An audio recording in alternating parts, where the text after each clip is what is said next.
네, 5.18 민주화운동 40주년을 하루 앞두고 광주에선 추모 분위기가 고조되고 있습니다. 오늘 문재인 대통령은 5.18 당시 발포 명령자 등에 대한 진상을 규명하겠다는 의지를 다시 한번 강조했는데요. 이 관련 내용 김형주 전 국회의원, 박민식 전 국회의원 두 분과 함께 이야기 나눠보도록 하겠습니다. 어서 오세요. 네, 안녕하세요. 네, 이제 내일이면 광주 민주화 운동이 일어난 지 40주년이 되는 날입니다. 문재인 대통령이 오늘 이 5.18 40주년을 기념해서 광주 MBC와 인터뷰를 했습니다. 네. 거기에서 밝혔던 내용 중 하나가 5.18 민주화 운동 당시에 발포 명령자를 비롯한 진상 규명을 해야 한다. 이런 언급이었습니다. 네. 어떻게 들으셨습니까?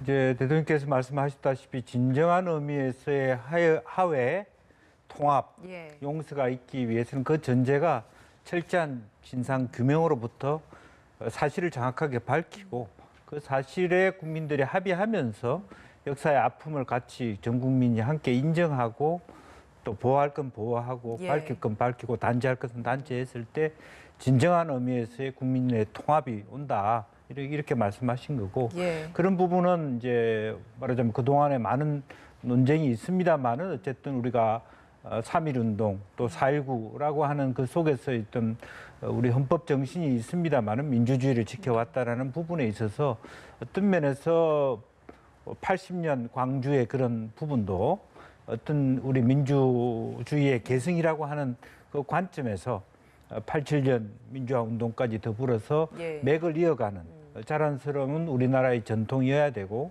그렇기 때문에 그런 부분은 이제 우리 정신의 말하자면 근간이라고 할 수 있는 헌법에 들어갈 필요가 있다. 이렇게 말씀하신 것으로. 예. 어느덧 40년이 흘렀습니다. 그런데도 불구하고 아직까지 공방이 있고 또 특히 정치권에서 또 이 내용들이 계속 거론이 되고 있어요.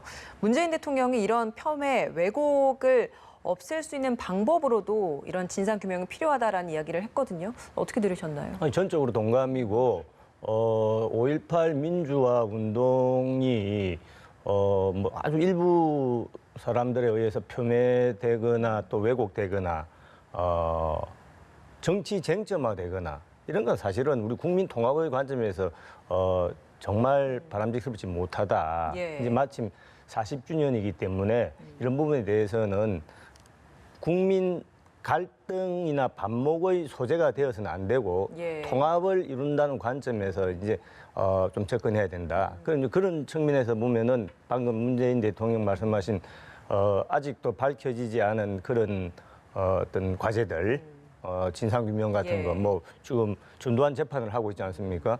뭐 그런 부분에 대해서도 속속들이 속히 진상이 밝혀지기를 기대합니다. 예. 5.18 민주화 운동 하면 떠오르는 인물에 대해서 물어봤더니 고 노무현 전 대통령을 꼽았습니다. 특별한 이유가 있을 것 같거든요. 글쎄요, 이제 본인은 문재인 대통령의 기억 속에서는 부산 지역의 시민사회 운동, 또 6월 항쟁, 예. 또 그런 어떤 민주화 운동, 뭐 80년대는 저도 부산 지역에 고등학교를 다녔습니다만 예. 그런 뭐 학교 소풍을 갈 때 가을에 뭐 봄철입니다만 못 가게 했다든지 이제 여러 가지 어떤 연동되는 사안들이 있었고 이제 그런 사안들에 대하여 말하자면 지역은 달랐지만 부산 경남 지역에서 광주의 문제를 문제 제기를 했다. 이제 그런 의미에서 그런 대통령 스스로는 잘 몰랐던 부분에 대해서 문재인 대통령이 먼저 더 주도적으로 나섰다라는 부분이 아마 기억에 노무현 전 대통령. 네, 노무현 예. 대통령이 그런 기억에 남았을 것이라고 생각이 듭니다. 네. 어떻게 좀 들으셨나요? 아니 근데 제가 이제 저 보도를 보면서 네. 좀 찾아보니까 저도 5.18 당시 중학생이었는데 아마 이 노무현 대통령께서 5.18은 80년도지 않습니까?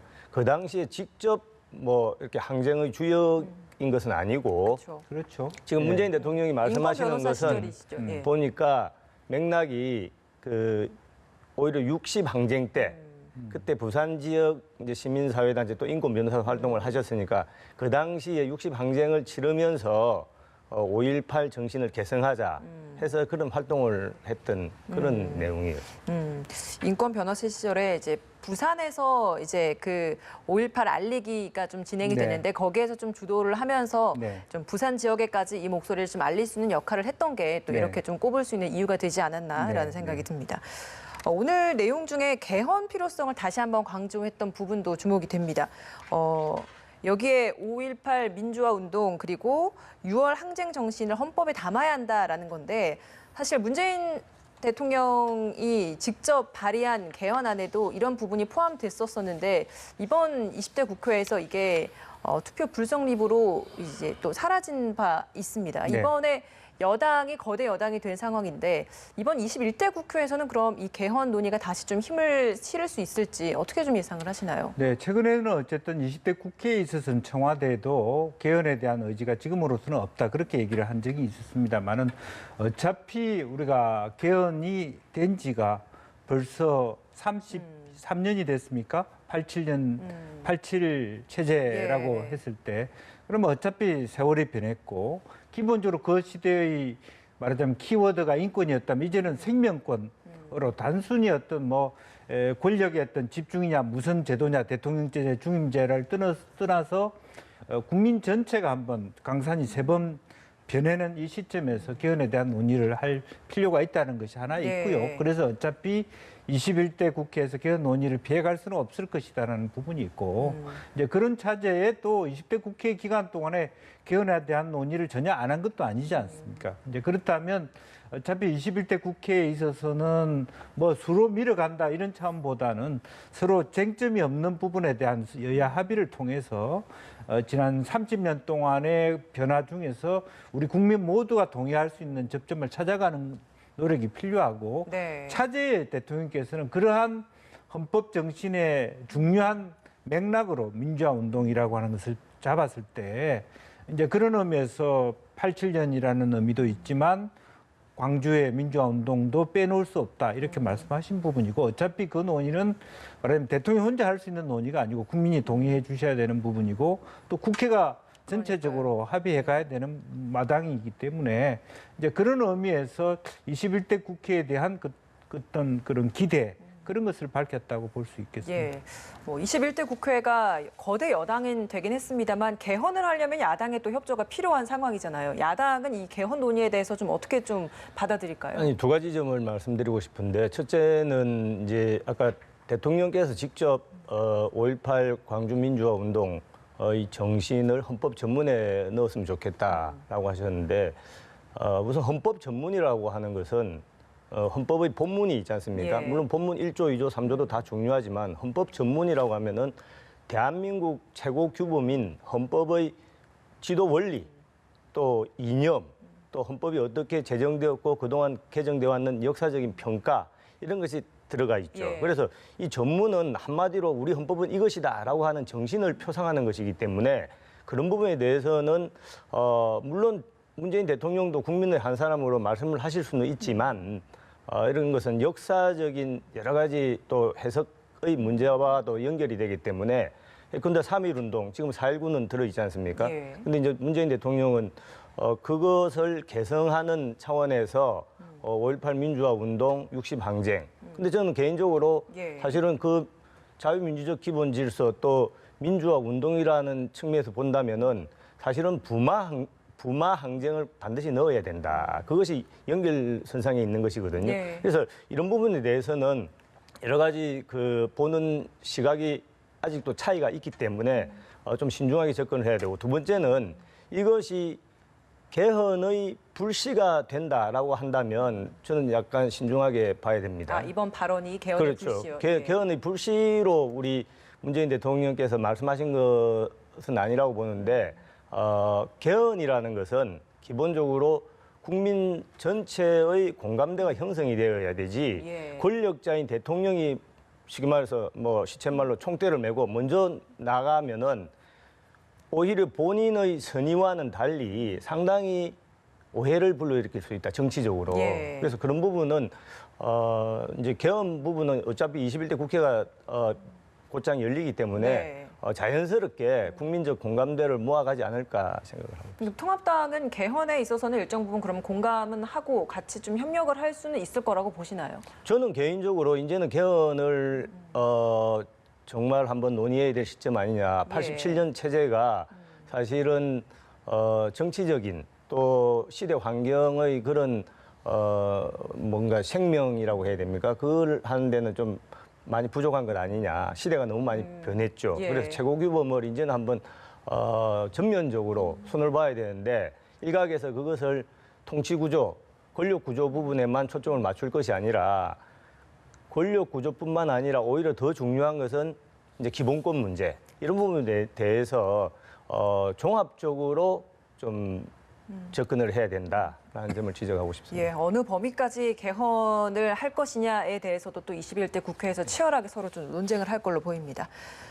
새롭게 취임한 미래통합당의 주호영 원내대표, 네. 내일 5.18 민주화 운동 기념식에 참석을 할 예정이라고 합니다. 그에 앞서서 이번 주말 사이에 5.18 민주화 운동 관련된 당내 폄훼 발언에 있어서 공식적으로 사과 입장을 냈습니다. 네. 그러니까 광주 시민들이 이런 사과를 좀 어떻게 받아들일까요?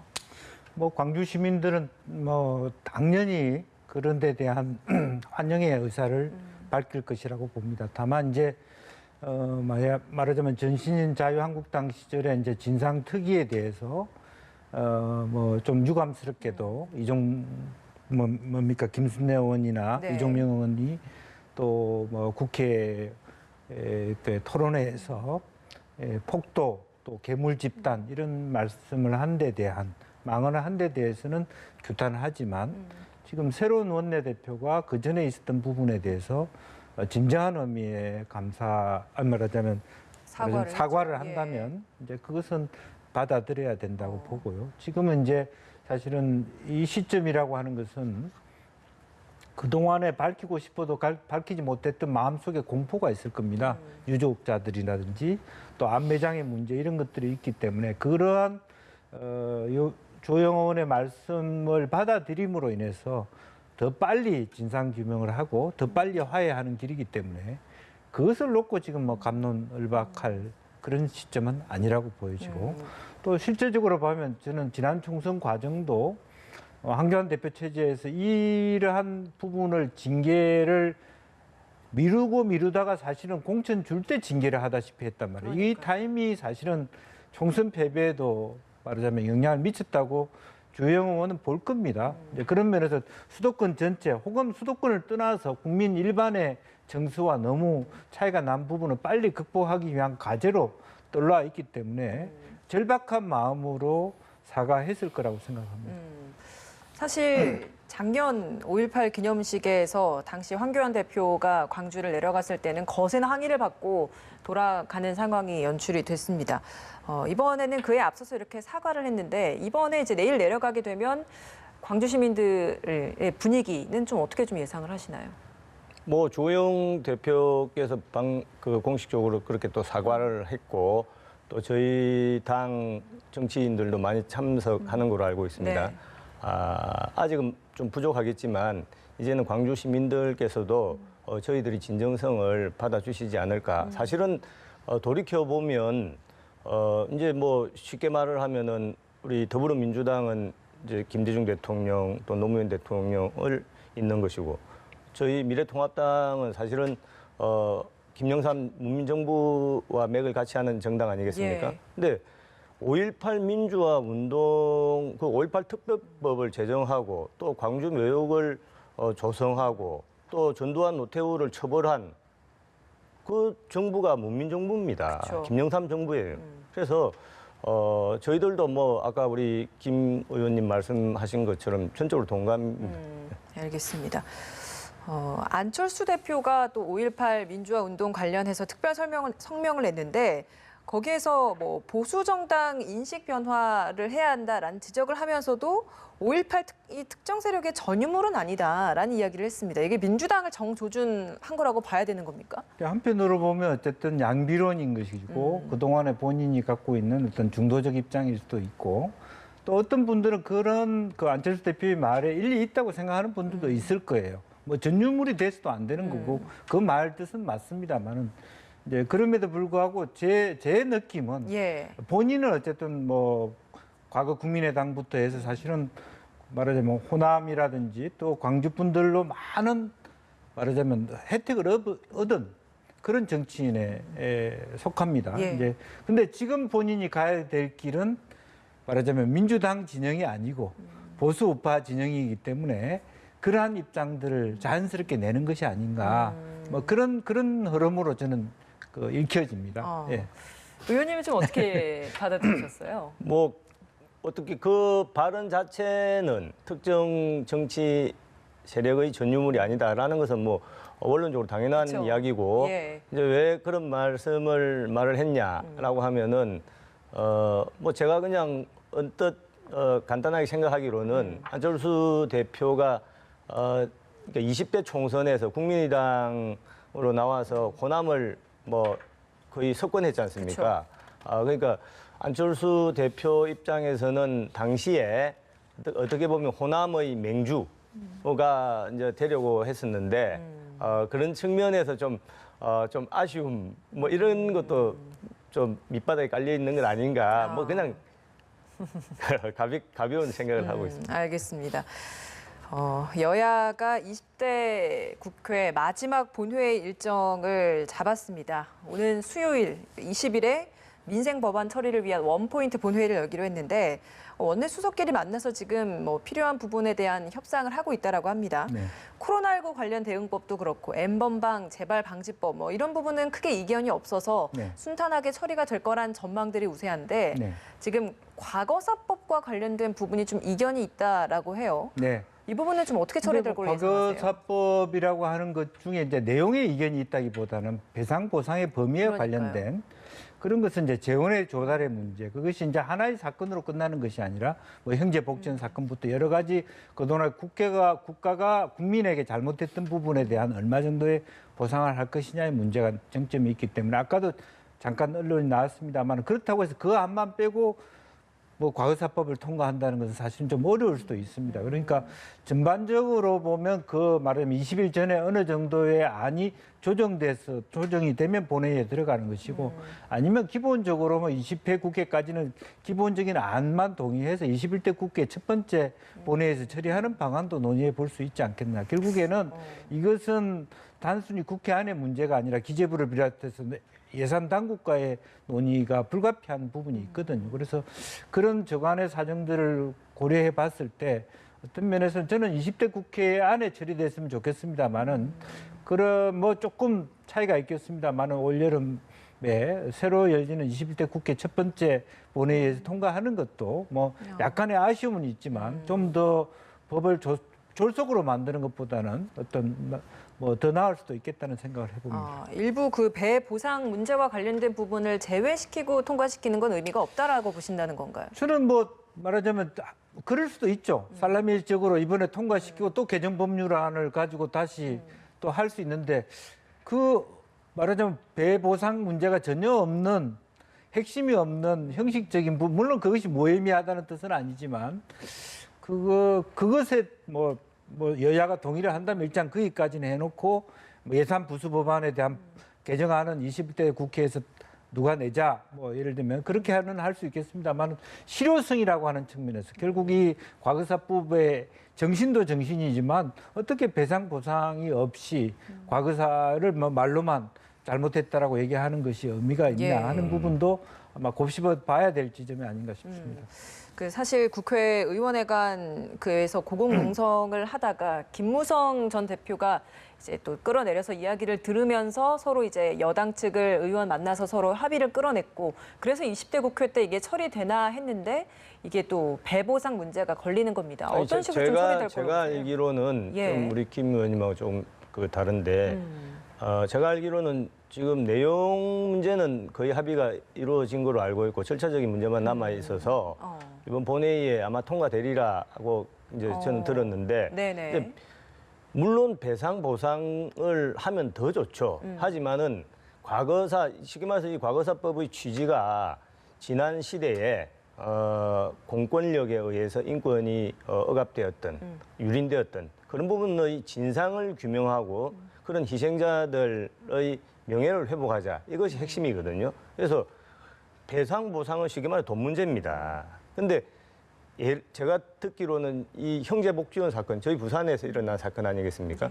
근데 뭐 천문학적인 그 재원이 필요하다고 들었습니다. 근데 이 형제복지원 사건만 있는 것이 아니라 사실은 이 과거사법에서 담당해야 될 또 진상을 규명해야 될 사건이 역사적인 아픔이 있는 사건이 많지 않습니까?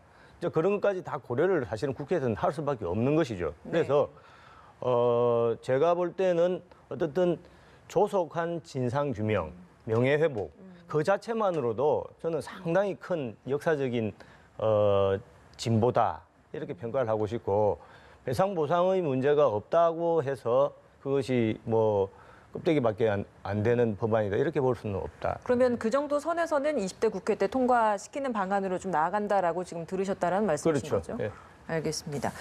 20대 국회 본회의 마무리되고 나면 이제 21대 국회가 들어서게 됩니다. 원구성 협상을 가장 먼저 하게 될 텐데 벌써부터 서로 좀 논란이에요. 민주당은 법사위는 꼭 지키겠다. 만약 법사위를 가져간다면 예결위는 양보할 수 있다. 이런 입장인 것 같은데 통합당에서는 예결위, 법사위 둘 다 양보할 수 없다. 이렇게 얘기를 하고 있는 것 같은데 어떤 식으로 좀 마무리를 될 거라고 보세요? 아무래도 이제 뭐 그 사이에서 이제 서로 바트가 될 수 있는 게 산자위, 또 혹은 어떤 면에서 국토위 이런 부분에 대해서 말하자면 이제 법사위를 지키면서 줄 수 있는 말하자면 예결위 뭐 예를 들면 예결위는 넘기더라도 지금은 왜냐하면 예결위보다는 사실은 법사위가 더 중요해졌습니다. 예결위가 중요하지 않다가 아니라 이미 누가 뭐 맞더라도 사실은 추경이라든지 어떤 코로나 상황 속에서의 어떤 예산이라고 하는 게 매우 한정돼 있고 특정돼 있다라고 본다라면 이제 쟁점이 더 될 게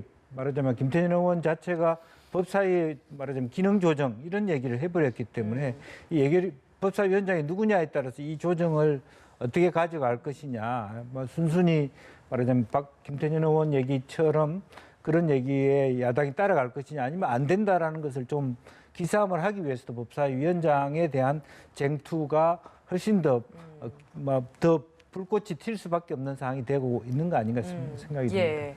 어떻게 보십니까? 이제 법사위원장은 쉽게 말해서 야당 몫이다라고 하는 것은 상당히 오랫동안 정치적 관행으로 굳어져 있죠. 저도 법사위에 여러 번 있었습니다만은. 네. 근데 지금 180석이나 되는 슈퍼 여당이 그런 정치적 관행을 무시하고 법사위원장 우리가 가져가야 된다라고 한다면은 저는 많은 국민들이 진짜 부자가 너무 심하다 이렇게 이야기하지 않을까 걱정이 되고 한편으로는 지금 뭐 법사위원장 우리가 가져가겠다라고 하는 여당 측의 그 주장은 제가 볼 때는 협상 전략 차원에서 던지는 그냥 말 아닌가. 실제로는 법사위원장은 야당한테 줄 수밖에 없다. 그래서 다른 거를 예를 들어서 예결위원장도 지금 뭐 야당이지 않습니까? 그쵸. 예를 들어서 다른 것의 양보받기 위해서 협상 전략 차원에서 던지는 말 아니냐.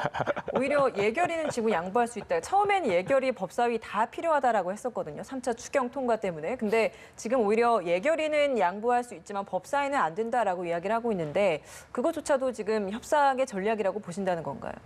뭐 제 개인적으로는 그렇게 봅니다. 왜냐하면 아까 말씀드린 것처럼 그래도 야당하고 대화와 타협을 지금 야당을 국정의 파트너라고 생각을 한다면은 야당에서 가장 중요하게 생각하는 그 부분, 법사위원장 그 부분을 빼들어 가면은 사실은 야당에서 가만히 있겠습니까?